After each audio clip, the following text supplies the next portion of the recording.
Because when he went into surgery that we knew could possibly take his life, I said to my dad, I said, are you scared? He goes, I'm not scared of dying. He said, I'm not scared of, I'm not even thinking about the future of the church. He said, I just don't want to leave Mom. I don't want to leave Mom. His one love, his one concern above all others. He made no plans for the future of the church, contrary to some popular opinions, but he did make plans regarding the future of my mom.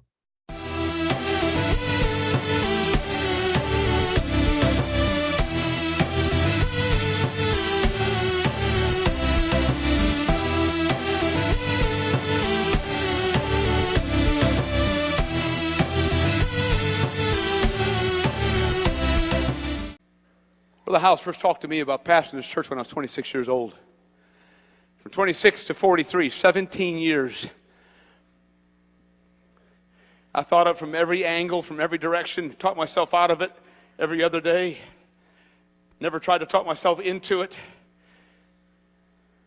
One of the compelling reasons I considered when the pulpit committee, and I knew I had that suspicion they called me, but when they called me, I was now surprised. My wife said, it's Colonel McCormick on the phone. I said, expected that. A group of men were being quietly put together. Brother Hyles, several years before he died, in the 90s, had taught on a Wednesday night how to call a pastor.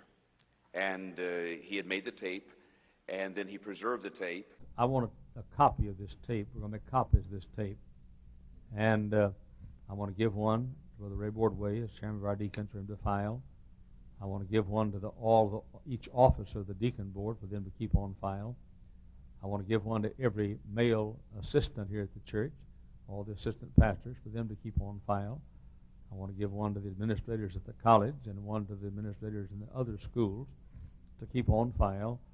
And one of these days, when I'm gone, I want that thing to be played, this tape tonight to be played over and over again. I have no premonition that I'm going to be gone soon. But one of these days, I am going to be gone. And I don't want this church to flounder when I'm gone. I believe that 25 years from tonight, there can be a church exactly like we have here. But if it's that way, it'll be like everything else in the Christian life. It'll be done on purpose. On purpose. And I want to give you the on purpose tonight.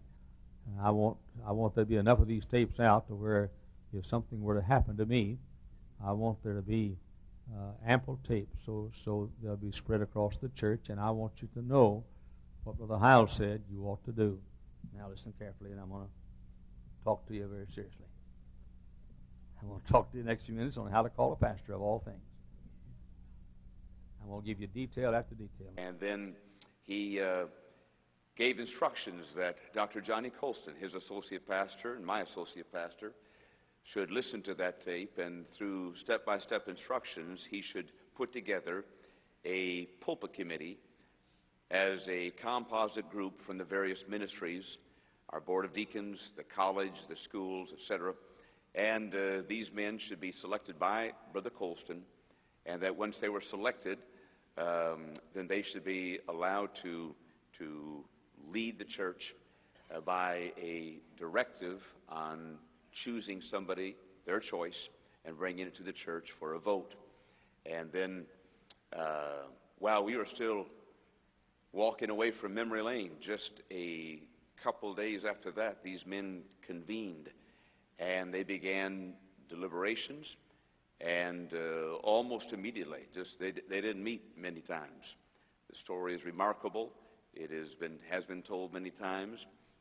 And they went forward, first on the vision and wisdom of Brother Hyles preparing a tape on how to choose a pastor. Secondly, on the decisive discipline of Dr. Johnny Colsten to go get that tape and listen to it right away.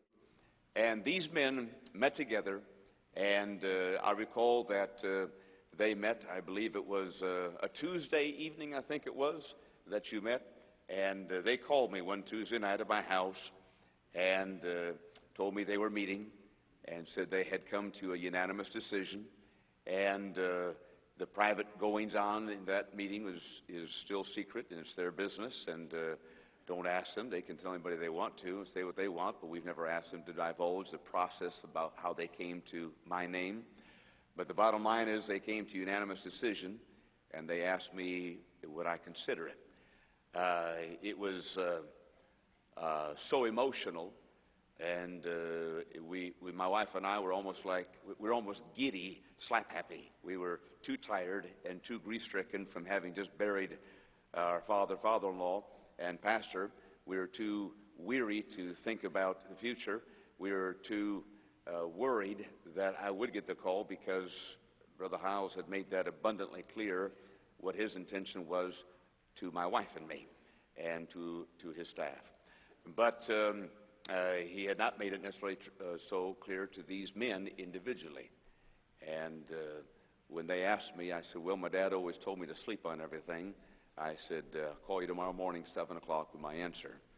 And my wife and I got together. We embraced and we prayed about it, and we cried, we laughed, we talked through all of the ramifications. We had been through this road so many times before in practice, because I had been talking to Brother Hyles since I was 26 years old about this.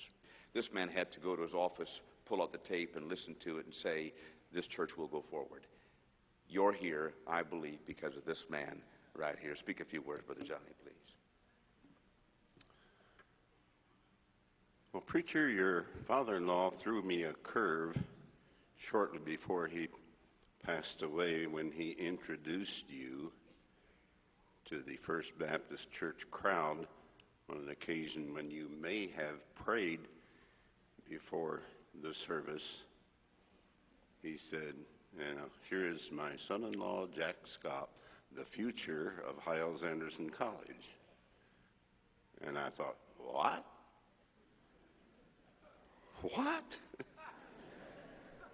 Because preacher had sat me down before that to say, have you considered my son-in-law, Jack Schaap, as the next pastor of First Baptist Church? I said, well, he'd be a good one.